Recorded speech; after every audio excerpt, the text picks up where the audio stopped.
Okay, hi everyone. My name is Samatha, and I welcome you all to this session. And I don't know if the marathon is half finished, but I still hear there's 6 hours to go. So, but yeah, thank you for joining with us and helping us create something for you all. Yeah, so my session, so I have been a storyteller for very long. It maybe it's from 2016, and maybe that's not very long. You know, 8 years, something like this. And I started with some trauma. I was assaulted in Goa, and that's sort of, and a way to heal from it, I started storytelling. And somehow that has sort of anchored me to what I find really meaningful about storytelling. Um, so I'm going to try to give you all a flavor of that. And I would like it if those of you who would like to participate are able to put your video on so that in some sense we give each other a face, to our conversation here today. And I see there's 22 of us. Two people will be helping me today. One is Surya Gayatri and one is Shyama. And yeah, so there's three of us here.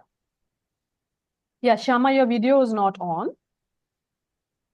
And thanks for those of you who switched your video on. Okay, so I will start my presentation and that will be the sort of an anchor too. Eric, shall I just share and it will come Yeah, I'm automatically? going to make you co-host. Just a moment. Okay. Okay, now you can share. Okay. That.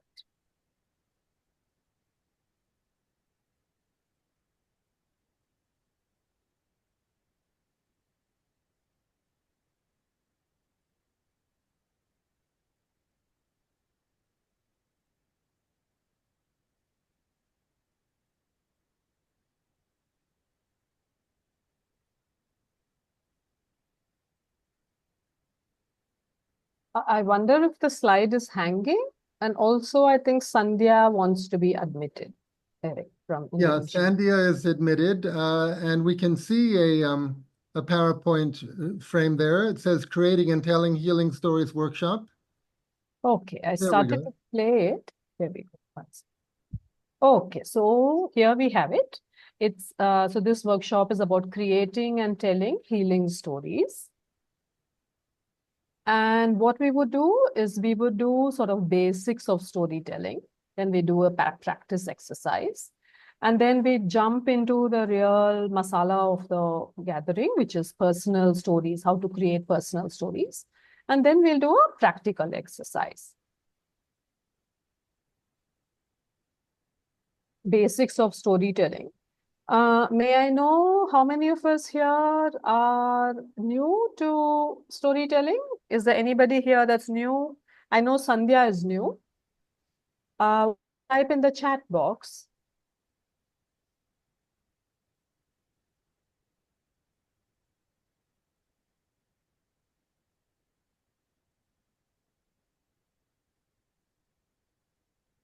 Okay, one more person is new.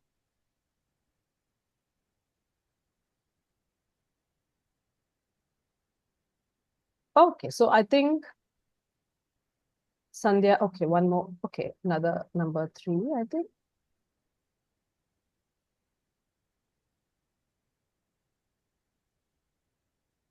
Okay, wonderful. So really, this workshop is for the first half, is for all of you who are new, so that you're not overwhelmed by the second part. So what really is storytelling? Are we creating just magic out of our hats, or is there a structure? So the structure is this: for every story that we tell, we have a setup, a conflict, and a resolution. This is the basic of storytelling: a setup, a conflict, and a resolution. Now, in the setup,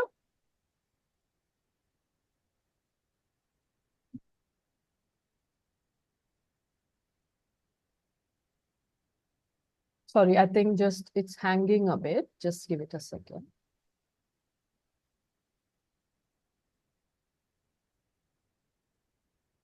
Okay, the setup.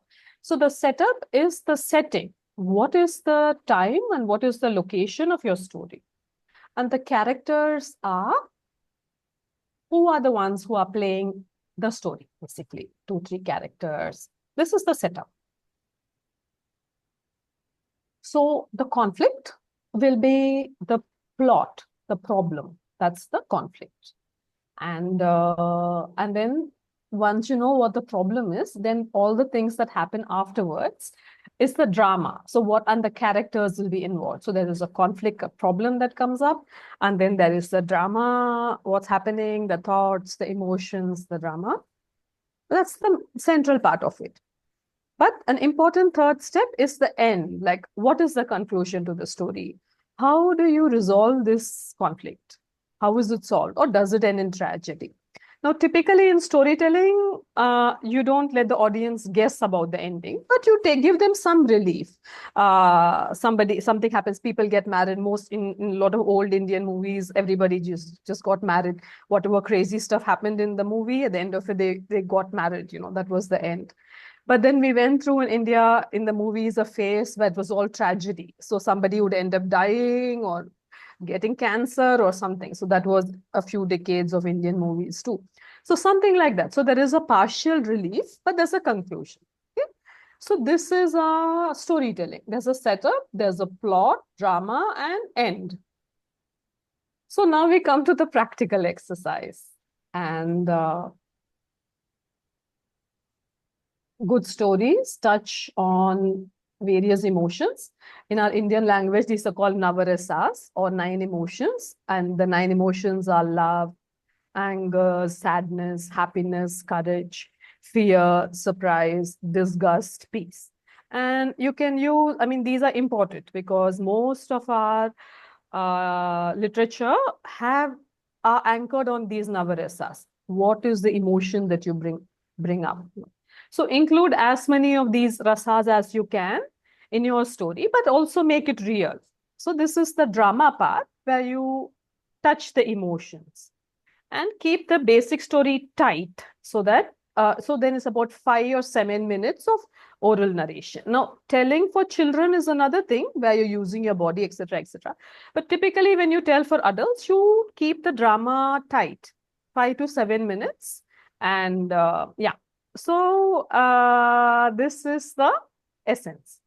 And I hope some of you want to participate and have some books in which you can write, a paper and a pen to write on. Then I'd like us to do an exercise where we try to build a story. But I would like to also open the floor for questions before we start the exercise. So please, if you have any questions, unmute yourself and ask.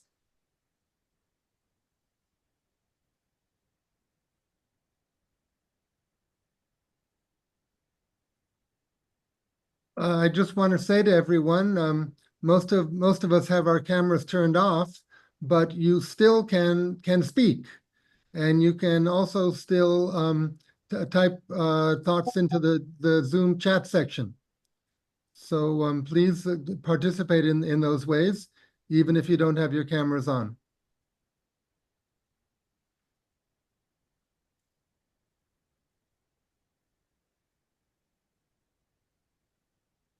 Okay, so there doesn't look like there are any questions so far, so that's good. So I'm going to give you all, so the exercise now for us is that we would create a story, use this setup, plot, and resolution as the framework for it. And we would write 10 sentences, that's it. You don't need to write more than 10, but write 10. And I'd like to do this exercise together. And I'll maybe time it for another 10 minutes. I'd like us to take 10 minutes to do it. And yeah, and then we'll try to share with each other. So at that point, I hope some of you are comfortable sharing. So I'm timing you now. Please write 10 sentences on this framework of, I'll put the framework on.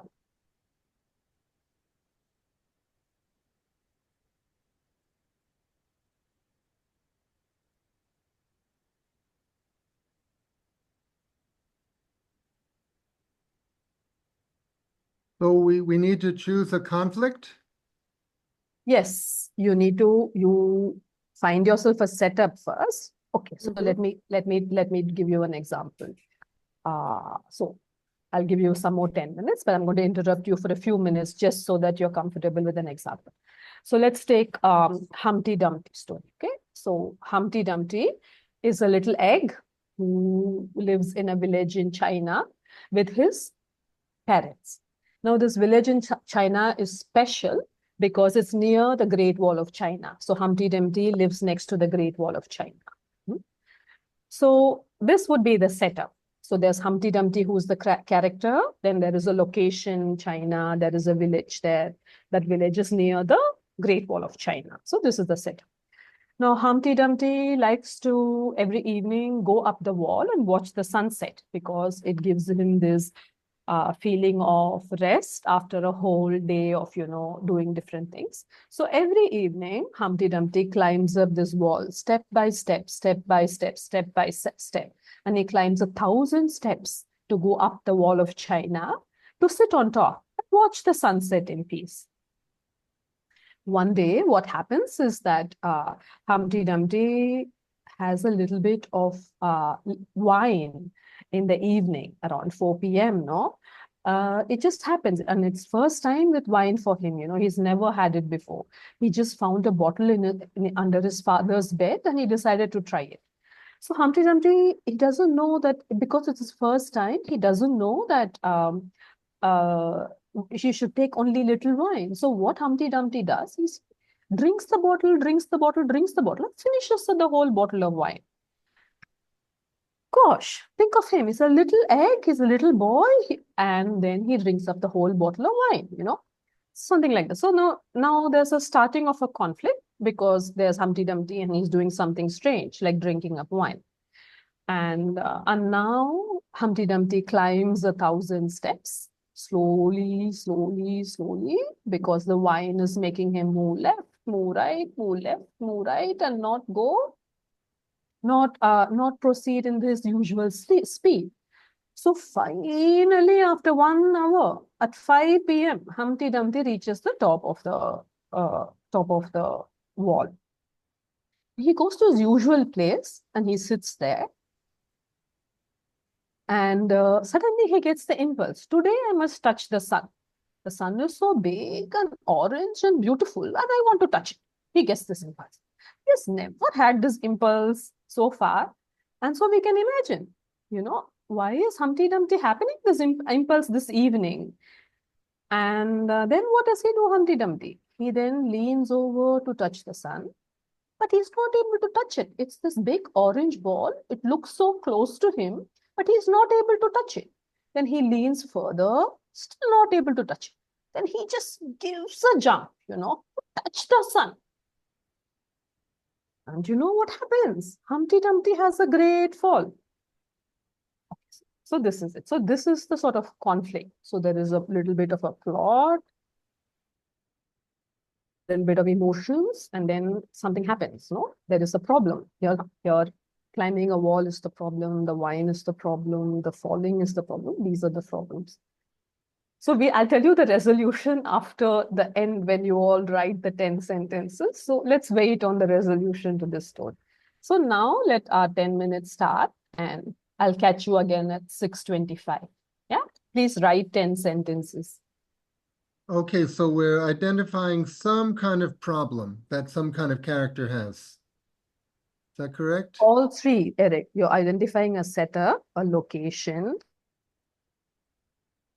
and a problem too, and trying to find a resolution too, all in just 10 sentences because we are just learning. So Very good.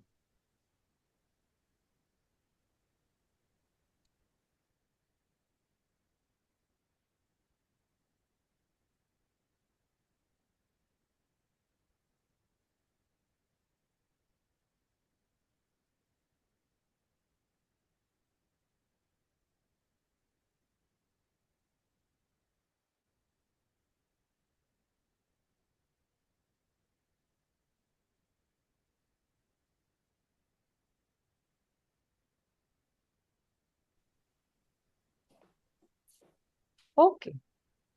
So I hope you had uh, a challenging but also an engaging time, that it wasn't too overwhelming.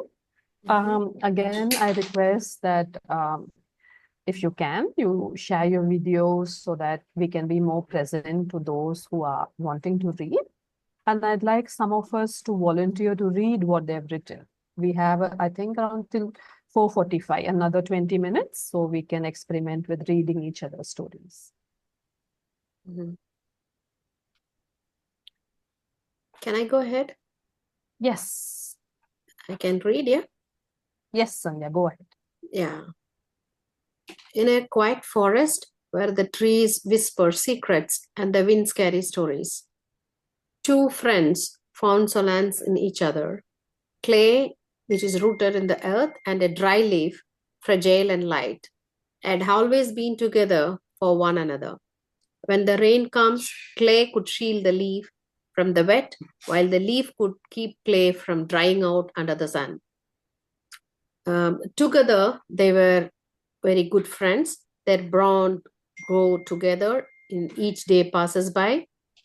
One day, but suddenly, a freezy storm approached with heavy rain, and they struggled together to stick together, to stay together, but the rain and the storms were so strong that the dry leaves fluttered away in the wind and barely keep from flying away. Together they struggled against the force of the storm, but the wind was so strong. As the storm raged on, both the clay and dry leaves were lifted high into the air, carried away by the freezing gusts. The forest watched everything silently. That's it.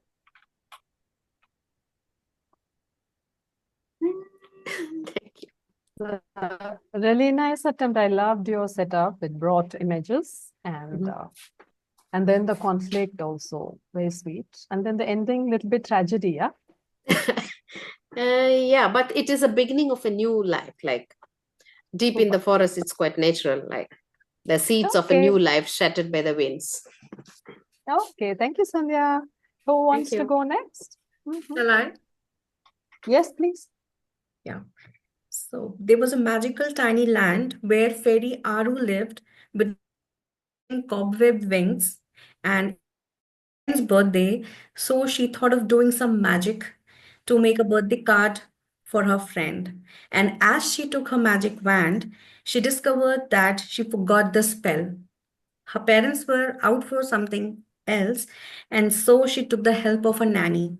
The nanny suggested probably she should try doing it on her own and asked her to gather certain stuff till the time nanny brings paints for her. She went to the garden, she brought some petals, dry leaves, and some glitters from her study desk. And then she splashed all the colors. She started making with all her heart inside. And she went to the party and she was too hesitant to uh, give the birthday card, while others presented their birthday cards to her dear friend Elf. They said that they brought from the market. Some said that they got it printed from the printer's shop, and she held the card tightly close to her. And when the other friends asked her what she's hiding behind, she hesitantly brought it in front of everyone and presented to her friend Elf. And when he saw it, he was just stuck. And Aru felt really small and she said, I'm really sorry for this. I know it's not good enough, but I tried doing it on my own because I forgot the magic spell. And the elf came forward. He hugged Aru and said, this is the best birthday present I have today because it has your heart in it. And I love the flowers and the flower petals and the leaves that you have used. And the glitter effect is just sparkling, and I love it so much. Thank you for being such a dear friend. And Aru's face lit with smile and happiness. And while other appreciated her, she remembered the echoes of clapping and friends cheering her. Since that day, Aru had stopped making spells for birthday cards, and she made sure that she gave cards made by her on all the occasions to everyone. sweet story, Mona. Aru, elf. So there's some imagination, some leaves, some fit. There's a conflict in the sort of shyness, maybe awkwardness to do something different, a feeling of. So maybe there's some conflict there, in attention, and how it sort of is appreciated. So it's a happy ending, happy story. Yeah. Thank you for sharing. Somebody else like to go? I can go next. Anis, do I see? Yes. Yeah. Yes. I see Anis's. Maybe if you guys know how to lift your hand up, it will line in a row and we can do the row. So if you're prepared to share with us, just raise your hand in the window and we would know. I think Anis wants to go next because I can't see everybody. I can see only 6-7 people. Okay, and then Deepthi. Okay. Should I start? Yes. Yeah. Okay. Yes. Tring! It's Monday morning. The alarm bell rings. I can hear my dad in the kitchen getting the tiffin box ready. My mother walks in to make sure I'm up. I sneeze. I curl myself into a small ball. Mommy comes closer and says, "It's time for school. Wake up, Veena." I tell her, "Mommy, my head hurts, really." Mommy checks my temperature and says, "I'm good to go to school." Dad comes to help get this reluctant child dressed to school along with my mommy. They had to drag me to school as I hold firmly to the furniture. They do make all the rules, but God forbid, there are days when they wish they never had a kid. Thank you. I am not sure I followed your story. I don't know if it's please do it once more because I'm a little stupid. Do I just summarize it, or so it's Monday morning. Read it again. I want to be more present. Okay. Tring, the alarm bell rings. It's Monday morning. I can hear my dad in the kitchen. My mom walks into my room to make sure I'm up. I sneeze and I curl in my bed. Mommy comes closer and says, "Veena, it's time for school. Wake up." I tell her, "My head hurts. I don't want to go to school. I'm sick." Mommy checks my temperature and says, "I'm good to go to school." Dad comes into my room to help this reluctant child get dressed to school. I do not cooperate, so he has to work alongside Mom. They literally had to drag me to school as I hold firmly to the furniture in the room. They make all the rules, but God forbid, there are days like this when I wish they never had a kid.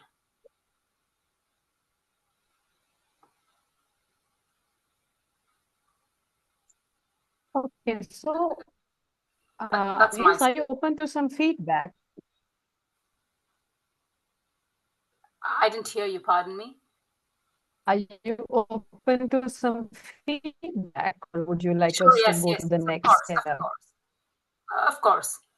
So so your setup is very on the point. We really bring the images, and your conflict is very good, very tight, meaning so many things. Yeah, the mother, the father, the alarm bell, conflict. But the ending, you might want to think of a resolution in some sense. So the ending, from what I hear, is that I hear the emotions, I hear the angst. So the child is wishing that, that it was this way, it's like destiny. So it's still drama. So what happens is my heart is still beating fast and I'm wanting to know more. Okay, is it? So you might want to think of some sort of a way to end Because, the but for me, Yeah, but for me, I mean, if you can guide me here, because for me, the thought in my head is that the resolution is like this for both parents and children, that they have to do things which makes them feel like they're making the rules.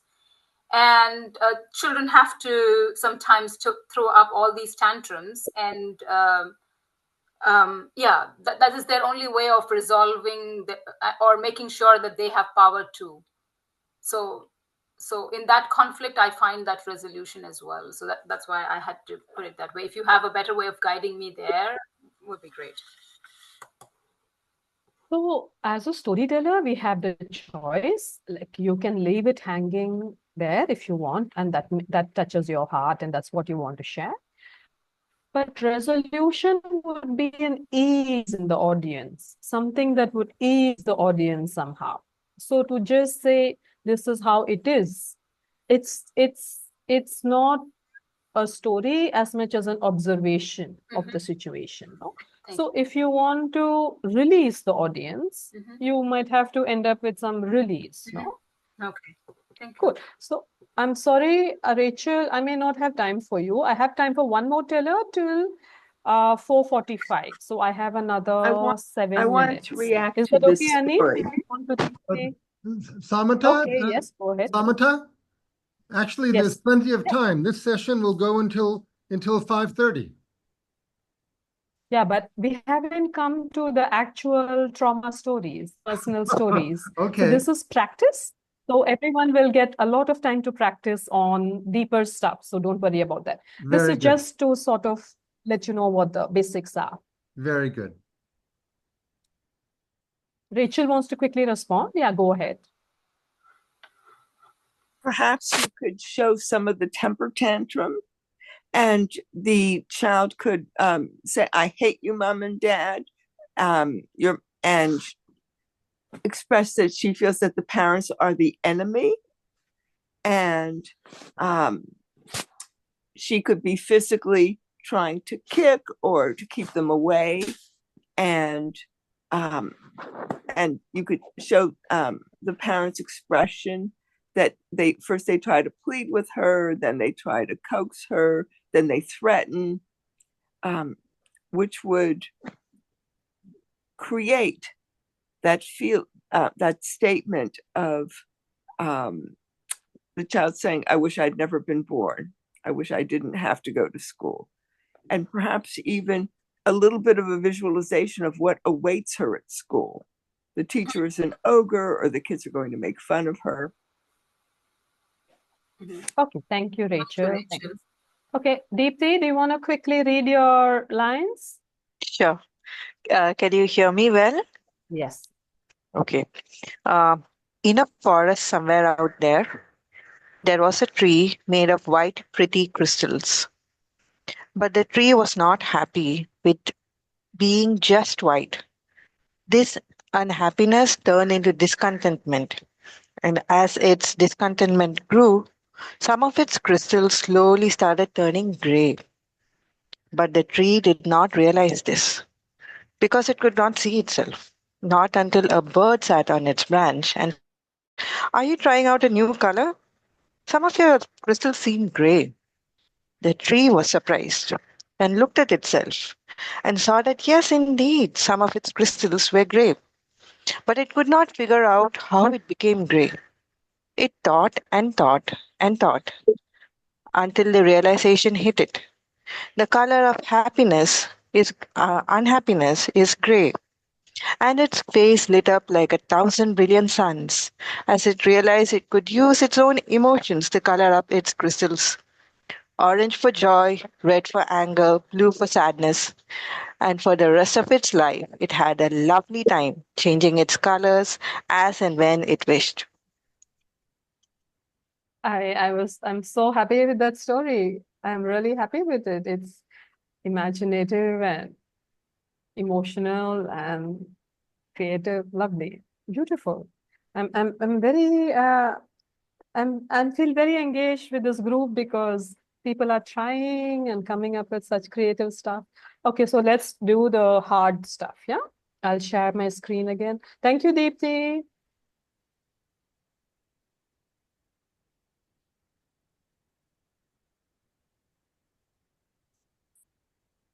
Okay, so we are back to the presentation.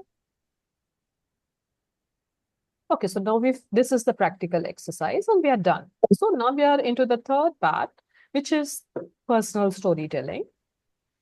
And here, especially in this workshop, we are going to be working with something called these hidden stories. In this workshop, I'm just going to read. In this workshop, participants have the opportunity to think and share about hidden stories from their own lives. Why do we hide from our stories? Sometimes we hide elements of our past, even from ourselves, because the situation was too difficult to process and we just want to move on.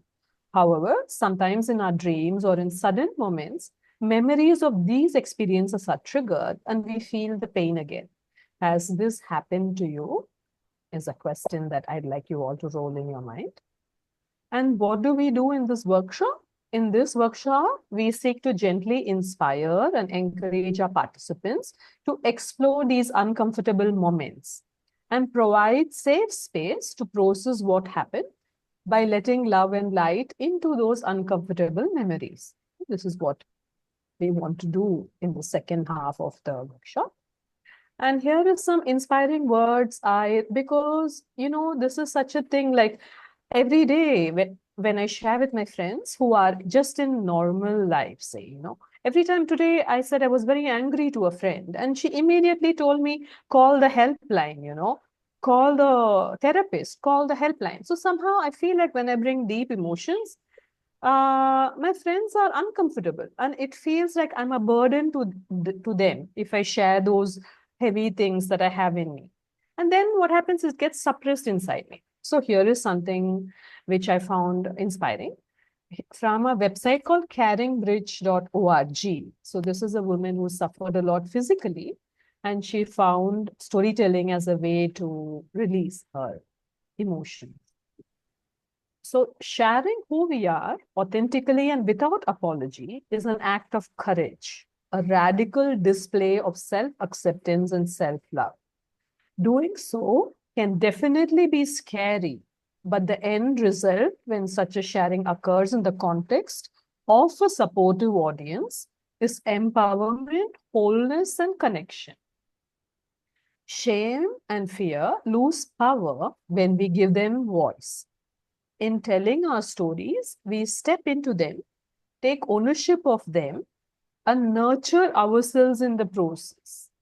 And hearing other people's stories is a gift and a tremendous relief. We are not alone or unique in our vulnerabilities, we realize. So, this is why we are doing this second half, or this workshop, in fact.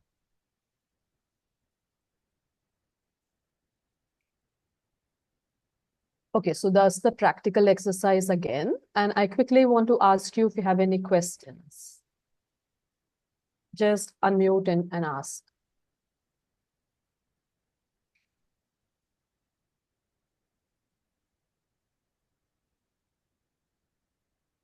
Okay, no questions, that's good. So here we'll start with a 5-minute meditation. And then what we'll do is we will split into 3 breakout groups. One of it will be in the main group with me, and 2 others will be one with Shyama and one with Surya.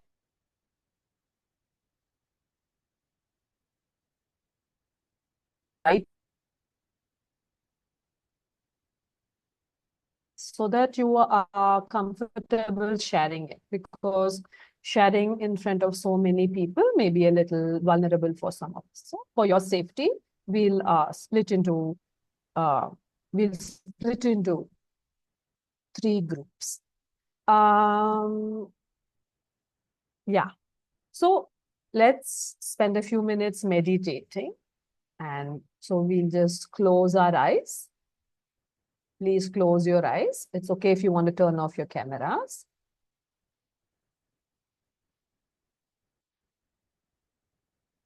And then you'll just look at your nose. I mean, from the inside. I mean, just observe your nose and watch for the in breath and the out breath. See if you can find your in breath and let it go into your out breath. A couple of minutes of this. Just in breath and out breath.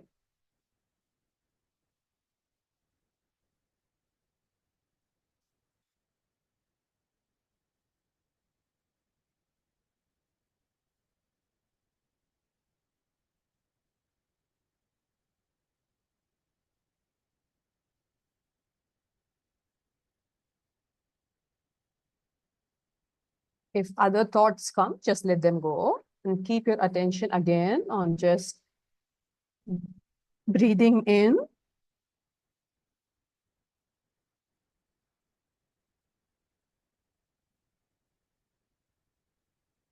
and breathing out.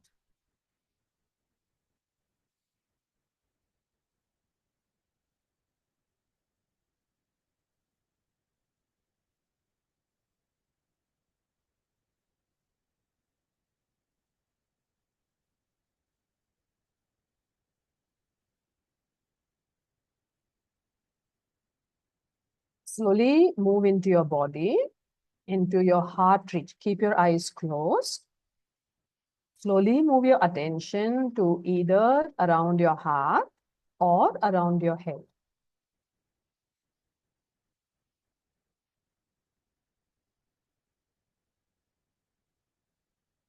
Ask yourself, what emotion do I feel right now? What is the feeling I feel in my heart right now?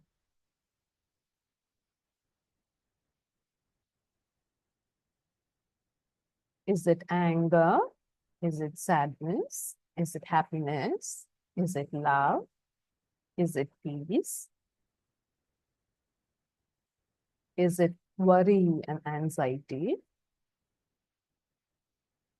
Or is it some other feeling, but I just feel it deeply?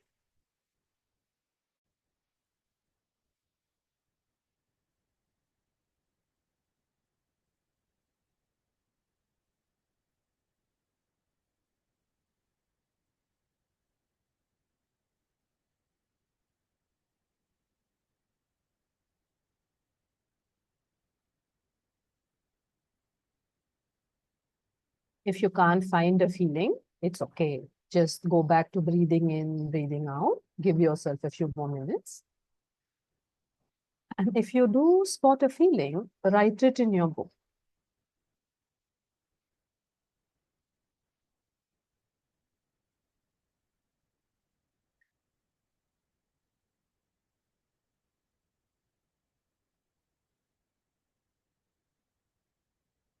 Suddenly an image can come up, or a story, something that happened in the morning or at work.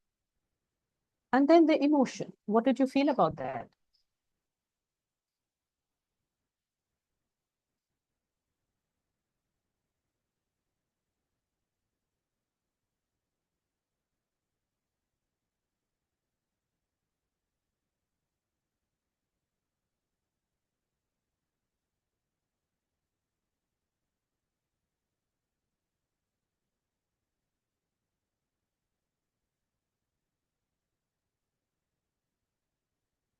And then write it in your book.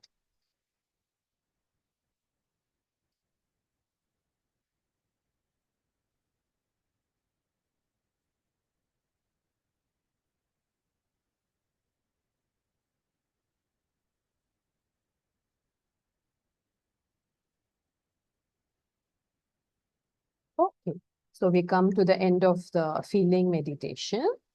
And now you can open your eyes and turn on your cameras if you like. And I want to ask Eric. Eric, can you split into 3 groups?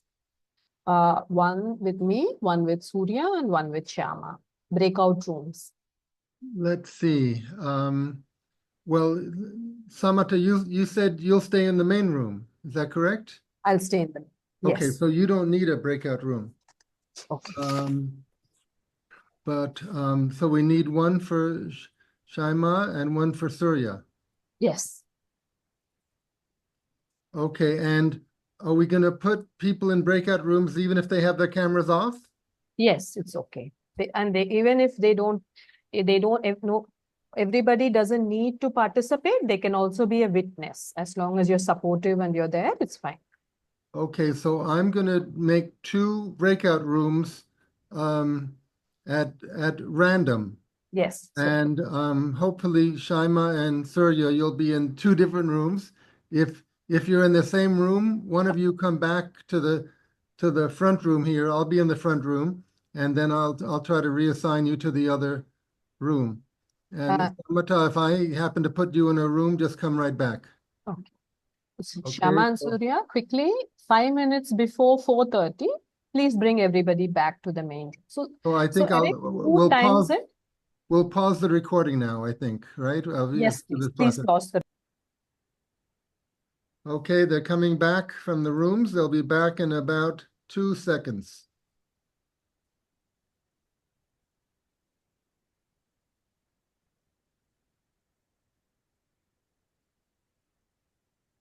Okay, we have 8 minutes to process. Please go ahead, Samatha. Hi, everyone. Welcome back. And I hope you had a good time. And if any of you want to give some comments on the workshop, something for the rest of us to take forward, just hit the raise your hand button or just unmute and talk. I think if you raise your hand using the computer so that we can have some order to it. But if you don't know how to do it, just open your mics. Mona has raised her hand. Okay, Mona, please. Good evening, everyone. And Eric, I would personally like to thank you for this festival because today has been, I never thought that I would meditate on a Sunday with all the busy stuff going around. And the first session that I had early in the morning at 9 o'clock was, took me to a meditation, the exercise that she did that time. Listening to somebody not talking, not commenting, just processing and being in that particular space was so powerful. And this session, the breakout room was also really good because I was stuck with something I never figured out, and that came to me often, but I never figured out the solution. It's only during the meditation I discovered that how I overcame it. So Yes, thank please you. tell us about what you did in the breakout room. Yeah, so I shared my childhood memory. It was about, I think in the second or third grade, that there was a dance competition that was coming up, and the teachers or the class teachers were selecting students from their classes. I had performed a Punjabi boli. It is a Punjabi folk song that we sing. And I performed that in the class. I was shortlisted to perform on the final day. And I was really happy because that was the first time I had performed, and I was really happy about it. I went back home. I shared this news with my family, and my mother was really excited. She went to the market. She got a dress stitched for me. I remember I went to the tailor, gave my size, and I came back. My dress was ready. I took a trial, and my mother had communicated to my father to bring the audio cassette of that particular song. Back in those days, the cassettes were played. And my father, being a busy man, he had lots of responsibilities. We were in a joint family. Now, when he came back home, he just forgot to bring the cassette. And I was totally shattered. And I was so heartbroken because I was looking forward for this performance. And when the cassette was not available, I really felt bad.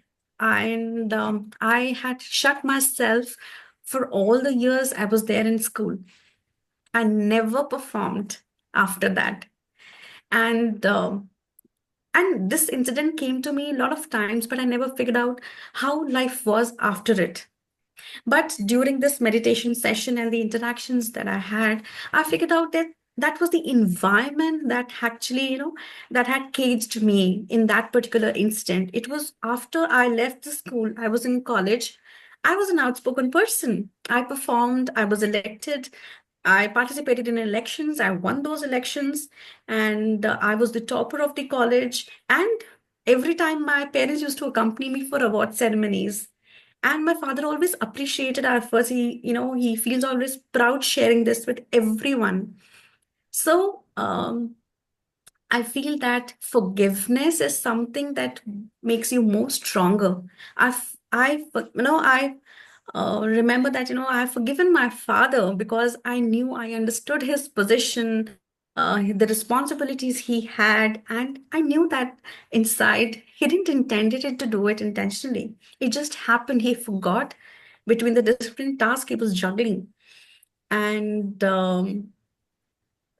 I think the environment changed for me, and that cage opened, and I was a free bird after it because I knew that I can take care of myself. I could take a certain amount of decision on my behalf, and I was no longer dependent upon my parents for small things in life. Thank you, Mona.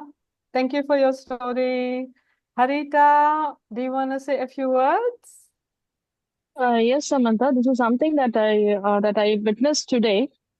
It was a group of a few children who were playing in a family get-together function. Okay, so it was of different age group. There was one child who was desperately in need of getting to interact with the other children, of the different age group. Whatever game they are suggesting, she is also trying to play. The problem is she is a development delayed child, and that is speech clarity related issues. No, what she is trying her best to interact with them, but the other kids, for some or the other reason, they are not letting her in for any of the games. Mostly it is like hide and seek or the lock and key, any simple game it is. I tried my best to tell them that's okay, you can just include her and play the musical chair, whatever it is. So when there are some adults, they are ready to take her in. When no one is there, they just close the doors, send her off. So even before I told you, if you remember, I don't have a solution for this. It happened today in front of my eyes. Today morning it happened. Now that we have many people here, I'm just looking for some advice or resolution, how he can help children of. Oh, you've gone on mute. Was I in mute all this time? No, just the last 5 seconds. No, we heard you. Can you hear? So, Yes. Okay. In Considering the personal time, I just quickly stories, wrapped it up. I'm looking for some suggestions or yes, any kind of help that we can give. So, Harita, thank you for sharing. It was a quick share. I'm happy you did. So, the resolution is something we may not find in personal stories of our own person. We may not find. So, something that you think of. Now, storytelling gives us a container to contain it. So you can think of something, like what would you like, for example, like I would love it to create a world where everybody is together, something like this, or put them together. So it's kind of, I think shooting for resolution would be real life. In storytelling, we have this container where we create. And so we sort of make it a little lighter, a little less heavy for us to carry. Yeah. If you think of it as art, just think of it as art, then you'll come with some solutions. That's my suggestion. Yeah. I don't know if that helps or not really. Okay, yeah, maybe with respect to storytelling, it would. Yeah. Okay, That's it. Samatha. That's all we are trying. Just think of it as art, little lighter, and create something. Yeah. Okay, super. So I'd like to thank Surya and Shama very much for the support and the presence. And Eric a lot for the opportunity and being with us and seeing this through. Thank you so much, Eric. Thank you so much, everyone, for being present. Thank you. Thank you, Samatha. Write to me, Harita, if you want to talk more. Write to me.